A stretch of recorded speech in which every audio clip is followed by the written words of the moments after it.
தெருநாய்களுக்கு உணவளிப்பவர்களை நாய்க்கடி சம்பவங்களுக்கு பொறுப்பேற்க வேண்டும் என்று தெரிவித்த உச்சநீதிமன்றம், நாய்களை அவ்வளவு நேசிக்கும் நீங்கள் ஏன் அவற்றை உங்கள் வீட்டிற்கு அழைத்து செல்லக்கூடாது என்று கேள்வி எழுப்பியுள்ளது. நாட்டின் பல்வேறு பகுதிகளில் தெருநாய்களால் ஏற்படும் பாதிப்புகள் குறித்து உச்சநீதிமன்றம் தாமாக முன்வந்து விசாரித்து வருகிறது.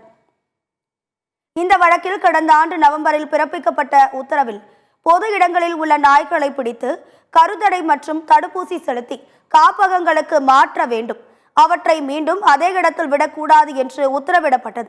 இந்த உத்தரவில் மாற்றங்கள் செய்யக்கோரி விலங்குகள் நல ஆர்வலர்கள் மனு தாக்கல் செய்துள்ளனர்.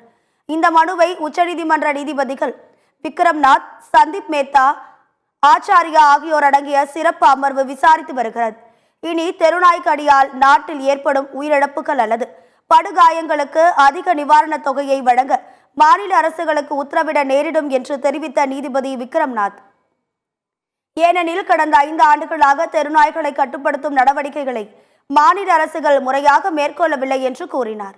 நாய்க்கடி சம்பவங்களுக்கு நாய் பிரியர்களும் அவற்றுக்கு உணவளிப்பவர்களும் கூட பொறுப்பாக்கப்படுவார்கள் என்று கூறிய நீதிபதி விக்ரம்நாத், நாய்களை நீங்கள் அவ்வளவு நேசித்தால் ஏன் அவற்றை உங்கள் வீட்டிற்கு அழைத்து செல்லக்கூடாது என்று கேள்வி எழுப்பினார். இந்த நாய்கள் ஏன் சுற்றி திரிந்து மக்களை கடித்து பயமுறுத்த வேண்டும் என்றும் அவர் வினவினார். நீதிபதி விக்ரம்நாத் கருத்தை மீண்டும் வலியுறுத்திய நீதிபதி சந்தீப் மேத்தா, 9 வயது குழந்தையை நாய்கள் தாக்கும் போது யார் பொறுப்பாக்கப்பட வேண்டும் என்று கேள்வி எழுப்பினார். நாய்க்கடிக்கு பொறுப்பேற்றுக் கொள்வது அவற்றுக்கு உணவளிக்கும் அமைப்பா?